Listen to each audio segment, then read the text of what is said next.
कैसे हो मेरे पढ़ाकू? बढ़िया। कुछ न्यूमेरिकल बाकी हैं, उन न्यूमेरिकल्स को सॉल्व कर लेते हैं, चैप्टर को ख़त्म करते हैं। आइए सॉल्व करते हैं exercise numerical 8.6। A charged particle oscillates about its mean equilibrium position with a frequency of 10⁹ Hz. What is the frequency of the electromagnetic waves produced by the oscillator? Already in theory lectures we have studied that a charged particle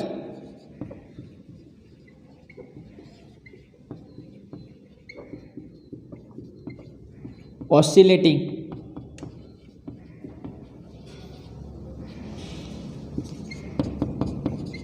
with frequency f produces electromagnetic waves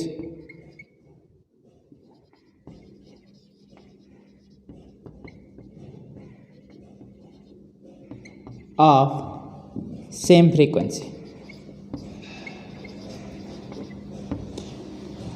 A charged particle oscillating with frequency f produces electromagnetic waves of same frequency. So here, what is the frequency of oscillation of charged particle? That is 10⁹ Hz. Then frequency of oscillation of electromagnetic waves produced by the oscillator will be 10⁹ Hz. So frequency of electromagnetic waves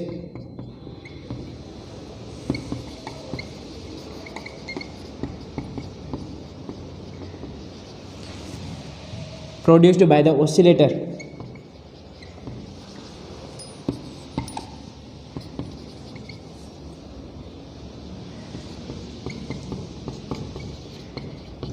is 10⁹ Hz. Simple. ठीक, जो भी frequency है charge oscillate कर रहा है, same frequency का electromagnetic wave produce करेगा। क्या ठीक? चल, तो ये हो गया हमारा एक्सरसाइज न्यूमेरिकल 8.6। थियरी में ऑलरेडी हम ये चीज़ पढ़ चुके हैं। अब आ जाते हैं एक्सरसाइज न्यूमेरिकल 8.7 पे। The amplitude of the magnetic field part of a harmonic electromagnetic wave in vacuum is B0 is equal to 510 nanotesla. Peak value of magnetic field is given. B0 is equal to 510 nanotesla. Amplitude of the magnetic field is given. What is the amplitude of the electric field part of the wave? It means they are asking us to find E0. E0 निकालने को बोल रहे हैं। तो E0 क्या बने? हम relation जानते हैं, E0 by B0 is equal to C. Electric field upon magnetic field is equal to speed of light. So E by B is equal to C. E0 by B0 is equal to C. We are interested in E0. Then E0 is equal to B0 C. What is B0? 510 nano means 10⁻⁹ C, that is 3 into 10⁸ चलो, तो ये हो गया 510 into 3 10⁻⁹ plus 8 10⁻⁻1। चलो 510 into 3 calculate करो, तो ये बनेगा 1530 इंटू 10⁻⁻1, तो आएगा 153 Newton per coulomb. This is the value of E0, 153 Newton per coulomb. और यू कैन यूज वोल्ट पर मीटर। ठीक है, तो ये हमें मिल गया peak value of electric field, amplitude of the electric field. But इतना सा ही निकालना है इस न्यूमेरिकल में। अब नेक्स्ट न्यूमेरिकल है एक्सरसाइज न्यूमेरिकल 8.8। लिखना है, जल्दी से लिख लो।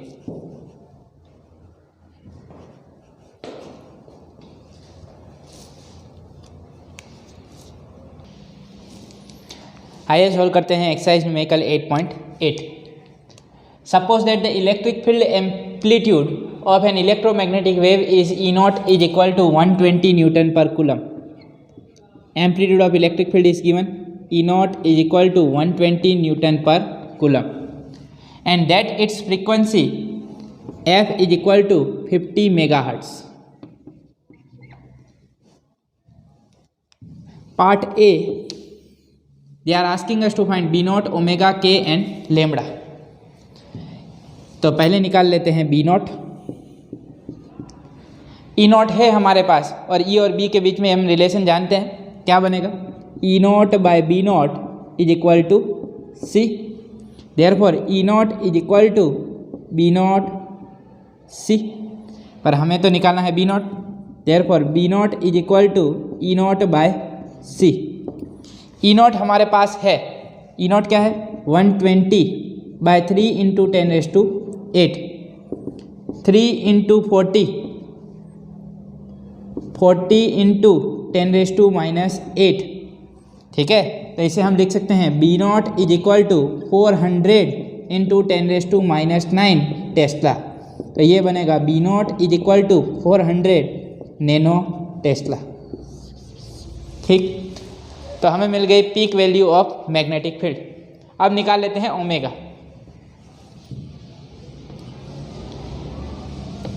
चलो, फ्रीक्वेंसी है, फ्रीक्वेंसी से मिल जाएगा omega.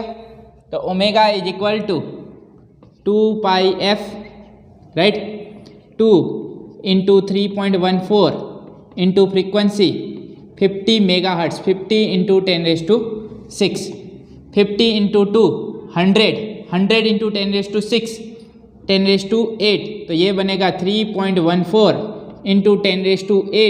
What is the unit of omega? Radian per second.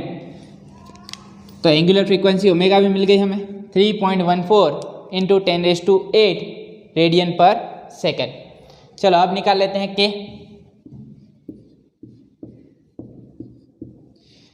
के लिए हम रिलेशन जानते हैं। अगर हमारे पास ओमेगा है तो के आसानी से निकल जाएगा।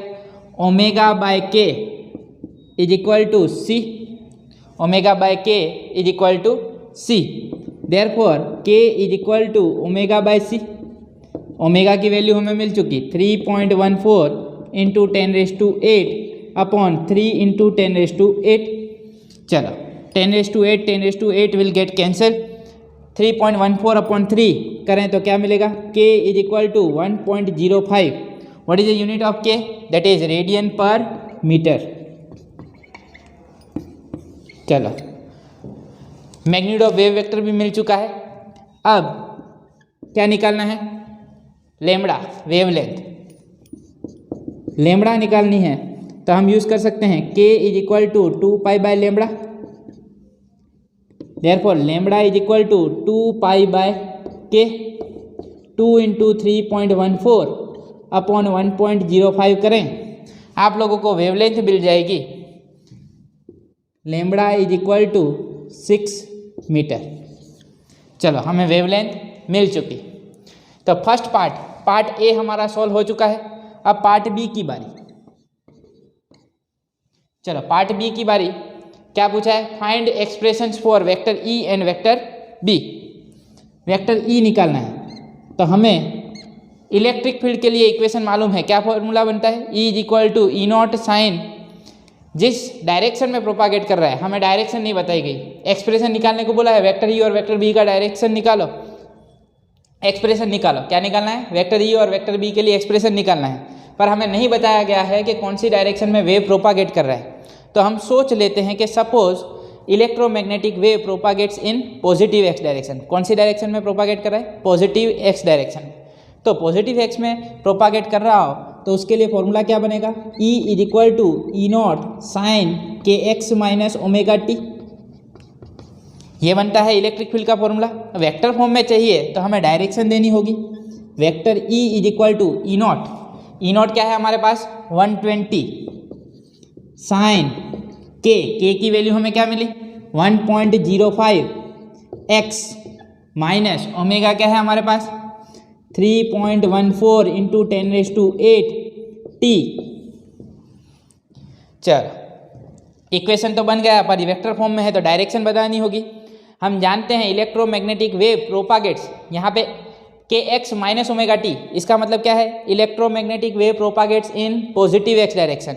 अगर पॉजिटिव एक्स में चाहिए तो हमें vector E cross vector B will give us the direction of propagation of electromagnetic wave.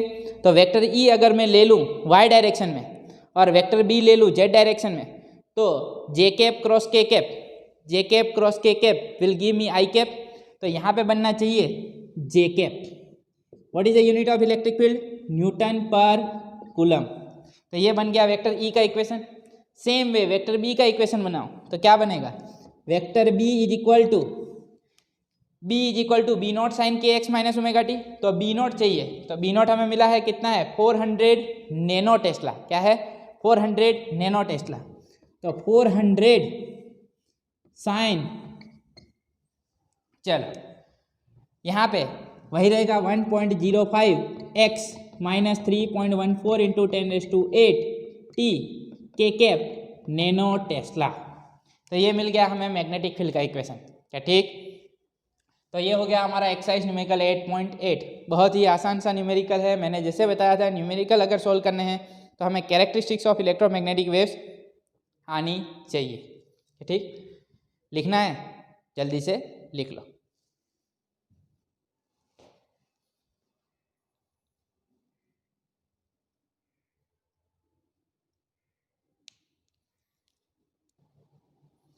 आइए सोल्व करते हैं exercise numerical 8.9। The terminology of different parts of the electromagnetic spectrum is given in the text. Use the formula E is equal to HF for energy of a quantum of a radiation photon. अब photon के बारे में आप लोग नहीं पढ़े हो। Photon के बारे में आप लोग पढ़ोगे चैप्टर नंबर 11 में, dual nature of matter and radiation में। तो यहाँ पे E is equal to HF formula use करके हमें एनर्जी निकालनी है and obtain the photon energy in units of EV। EV में निकालनी है एनर्जी, जूल में नहीं। For different parts of the electromagnetic spectrum. Electromagnetic spectrum के बारे में हम पढ़ चुके, जिसमें हमने रेडियो वेव्स के बारे में पढ़ा, यूवी रेस के बारे में पढ़ा, X ray, gamma rays, visible, infrared, microwave etcetera. तो उनके लिए हमें एनर्जी निकालनी है। In what way are the different scales of photon energies that you obtain related to the sources of electromagnetic radiation.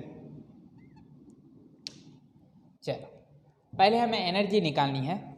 तो एनर्जी निकालने के लिए ये फॉर्मूला दिया गया है E is equal to HF। इससे जो एनर्जी मिलेगी वो हमें जूल में मिलेगी, क्योंकि H क्या है? H that is 6.625 into 10⁻⁻34 joule second, ये इसका यूनिट है। ठीक, फ्रीक्वेंसी तो अलग अलग के लिए अलग अलग रहेगी।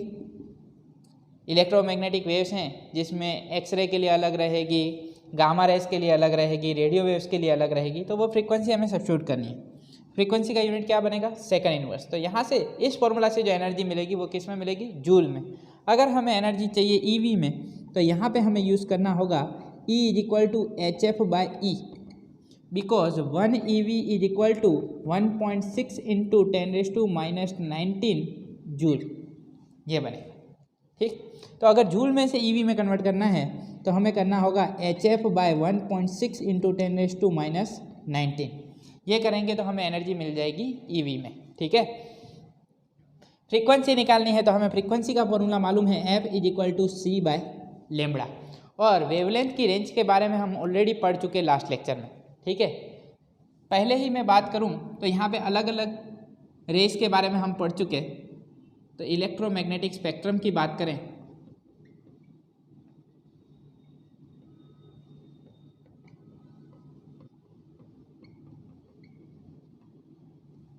में पहला है रेडियो वेव।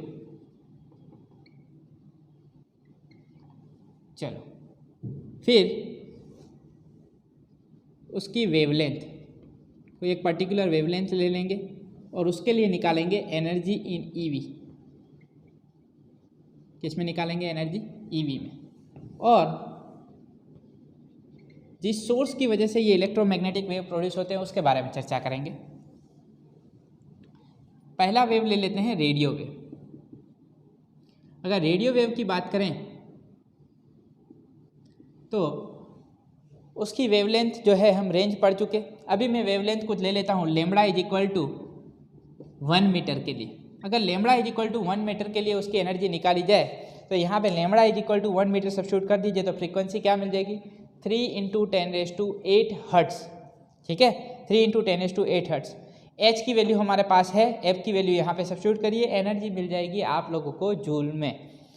एच एफ करोगे तो जूल में मिलेगी, डिवाइड बाय 1.6 इंटू 10⁻⁻19 करोगे तो आप लोगों को एनर्जी जो है किस में मिल जाएगी, ईवी में। तो कैलकुलेट करोगे तो ये एनर्जी करीब करीब मिलेगी 1.24 इंटू 10⁻⁻6 ईवी। कितनी एनर्जी मिलेगी, 1 ऑलरेडी ऊपर हमने मेंशन कर दिया है तो यहाँ पे नहीं लिख रहा हूँ, 1.24 into 10⁻⁻6 this will be the energy in EV. चलो, कौन से सोर्स की वजह से रेडियो वेव मिलते हैं, this radio waves we get due to accelerating charges और we can say oscillating currents.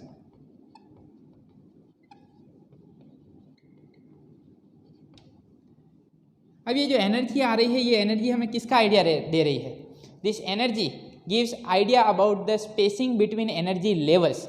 कहाँ से ट्रांजिशन हो रहा है, एक एनर्जी लेवल से दूसरे एनर्जी लेवल में ट्रांजिशन होने की वजह से रेडिएशन निकलता है। तो यहाँ पे जब इतनी एनर्जी होगी, इतना एनर्जी गैप होगा तो जो रेडिएशन निकलेगा वो कौन सा होगा, रेडियो वेव।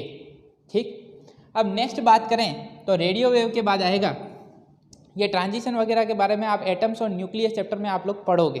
ठीक है, अभी फिलहाल हम लैम्ब्डा का यूज़ करके एनर्जी निकाल रहे हैं और साइड में सोर्स लिखते जा रहे हैं। चलो, नेक्स्ट है माइक्रोवेव। माइक्रोवेव की रेंज आप लोगों को याद होगी, क्या याद है, 10⁻³ मीटर, 10⁻1 मीटर टू 10⁻³ मीटर ली थी हमने, 0.1 मीटर टू 10⁻³ 0.1 मीटर मतलब 10⁻1 से 10⁻³ तो बीच की ही वेवलेंथ ले लेता हूँ 10⁻² मीटर। ठीक है, लेम्बडा की वैल्यू हम ले लें माइक्रोवेव के लिए 10⁻² मीटर, तो यहाँ पे lambda is equal to 10⁻² substitute कर दो तो ये बन जाएगा 3 इंटू 10⁻10। यहाँ पे एफ की वैल्यू 3 इंटू 10⁻10 सब्स्टिट्यूट कर दो, 6.625 इंटू 3/1.6 करोगे और पावर वगैरह निकालोगे तो आप लोगों को आंसर मिलेगा ईवी में, जो कि होगा 1.24 इंटू 10⁻⁻4 ईवी। 10⁻2 का गैप है, यही आंसर मिला 1 मीटर के लिए। ठीक है, ऊपर लेके जाओ -2, लेम्बडा नीचे आएगा, लेम्बडा को ऊपर लेके जाओ तो क्या बन जाएगा 1.24 इंटू 10⁻⁴ ईवी। माइक्रोवेव कहाँ से मिलते हैं, this microwaves we get due to oscillating currents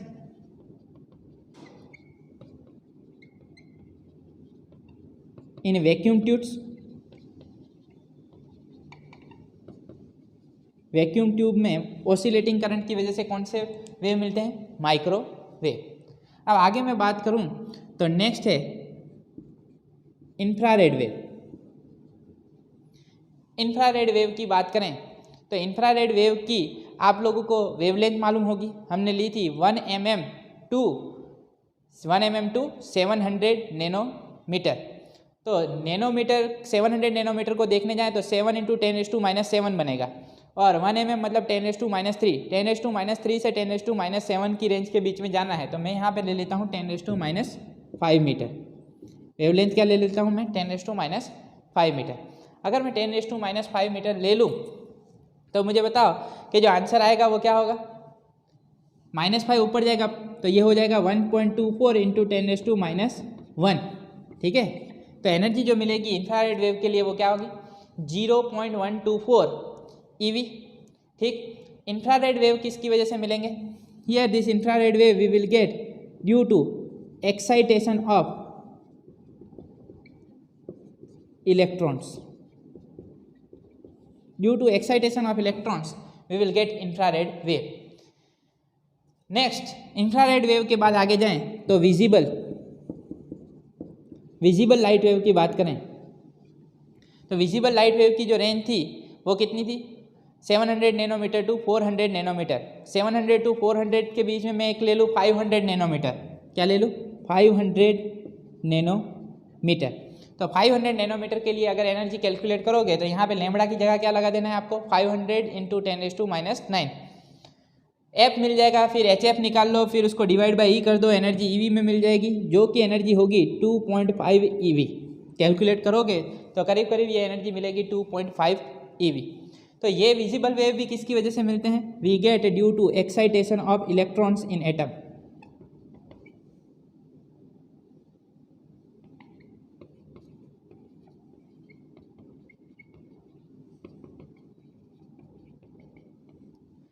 तो ये भी मिलते हैं excitation of electrons in atoms, यहाँ पे भी excitation of electrons in atoms की वजह से मिल रहे हैं। यहाँ पर आप लोग देख सकते हो एनर्जी गैप अलग है, ठीक है। ट्रांजिशन कहाँ से कौन से लेवल में से कौन से लेवल में हो रहा है उसके अकॉर्डिंग रेडिएशन होगा, और उसके अकॉर्डिंग हमें पता चलेगा कि जो रेडिएशन आ रहा है वो इंफ्रारेड वेव है या विजिबल है, ठीक है। उसके बाद मैं बात करूँ, देखो याद हो तो स्पेक्ट्रम था, उसमें मैंने याद करने को बोला था RMI VUSG, तो RMI हो गया है। अब क्या आएगा, अल्ट्रा वायलेट रे, यूवी रे की बात करें तो यूवी रे के लिए हम लोगों ने रेंज निकाली थी। तो यूवी रे की जो रेंज निकाली थी वो क्या थी, 400 नैनोमीटर टू 1 नैनोमीटर। तो यहाँ पे करीब करीब मैं इसके लिए ले लेता हूँ 10⁻⁻7 मीटर। इसकी मैं वेवलेंथ क्या ले लेता हूँ, 10⁻⁻7 मीटर। अगर 10⁻⁻7 मीटर ले ले तो यहाँ पे जो चीज़ मिलेगी वो क्या होगी, ये आंसर जो आएगा वो क्या होगा, 1.24 इंटू 10⁻1 EV, 1.24 इंटू 10⁻1 EV। तो ये भी किसकी वजह से मिलेगा, same due to excitation of electrons in atoms. Excitation of electrons in atoms की वजह से मिलेगी हमें यूवी रे। तो एनर्जी गैप जो है अलग अलग है, उसके अकॉर्डिंग हम डिसाइड कर सकते हैं जो रेडिएशन बाहर आ रहा है वो कौन सा वेव है, ठीक। अब आगे बात करें तो यूवी रे के बाद आती है एक्सरे, ठीक है। एक्सरे की बात करूं तो एक्सरे के लिए हम लोगों ने रेंज देखी थी 10 मीटर, क्या ले लेते हैं 10⁻10 मीटर, ठीक है। 10⁻10 मीटर ले लूँ तो यहाँ पे -10 ऊपर जाएगा तो -6 + 10 क्या हो जाएगा, -6 + 10 क्या हो जाएगा 10⁻4। तो ये बनेगा 1.24 इंटू 10⁻4 EV, जो कि ये सारी एनर्जी EV में है तो EV लिखने की कोई ज़रूरत नहीं है, ऊपर हमने ऑलरेडी मेंशन कर दिया। तो 1.24 इंटू 10⁻4 EV।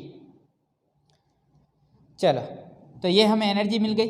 अब एक्सरे जो प्रोड्यूस होते हैं वो किसकी वजह से होते हैं, when we bombard highly energetic electrons on metal target then X-rays are produce. तो यहाँ पे due to high energy electrons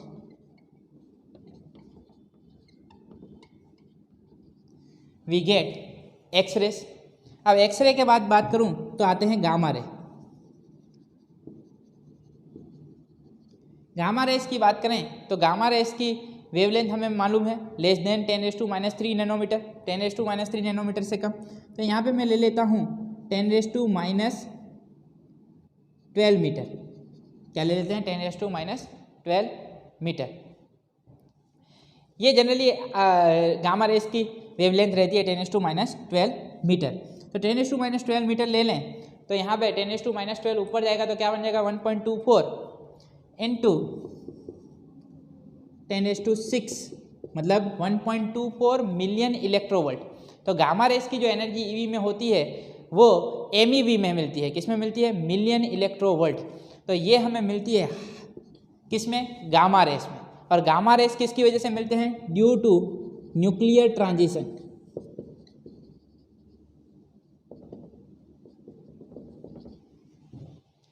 radio active nuclei की वजह से हमें मिलते हैं, न्यूक्लियर रिएक्शंस में हमें मिलते हैं गामा रेस। तो यहाँ पे इसका एनर्जी जो रेडिएट हो रही है वो काफ़ी ज़्यादा है 1.24 इंटू 10⁻6 EV। और हमने ऑलरेडी इन सब इलेक्ट्रोमैग्नेटिक वेव्स के बारे में थियरी में पढ़ चुके हैं, ठीक। तो ये है हमारा एक्सरसाइज न्यूमेरिकल 8.9। क्या समझ में आया, एकदम परफेक्ट। चल, वेवलेंथ की रेंज याद होगी तो मेरे ख्याल से ये आसानी से आप लोग सॉल्व कर लोगे। बस इसी फॉर्मूला में आप लोगों को पहले फ्रीक्वेंसी निकालनी है और फ्रीक्वेंसी की वैल्यू यहाँ पे सब्स्टिट्यूट कर देनी है, जिससे आपको एनर्जी ईवी में मिलती जाएगी। बाकी ये सारी चीज़ आप लोगों ने थियरी में पढ़ी है। अब एक न्यूमेरिकल बाकी है, एक्सरसाइज न्यूमेरिकल 8.10। एक्सरसाइज न्यूमेरिकल 8.10 जो है ऐसा न्यूमेरिकल हमने ऑलरेडी सॉल्व कर लिया है, जो एक्सरसाइज न्यूमेरिकल्स अभी तक सॉल्व किए उसमें सॉल्व कर लिया है। तो एक्सरसाइज न्यूमेरिकल 8.10 आप लोग सॉल्व कर सकते हो। तो वो 8.10 मैं आप लोगों को होमवर्क में दे रहा हूँ। 8.9 हमने ख़त्म कर दिया है। मैं जानता हूँ आप लोगों को ये लिखना होगा, आप लोगों को समय मिलेगा। पर आज यहाँ पे स्टॉप करते हैं, मिलेंगे नेक्स्ट लेक्चर में नए चैप्टर के साथ। स्वस्थ रहें, मस्त रहें, दीपक सर के साथ पढ़ते रहें। मिलते हैं नेक्स्ट लेक्चर में, तब तक के लिए बाय बाय, थैंक यू।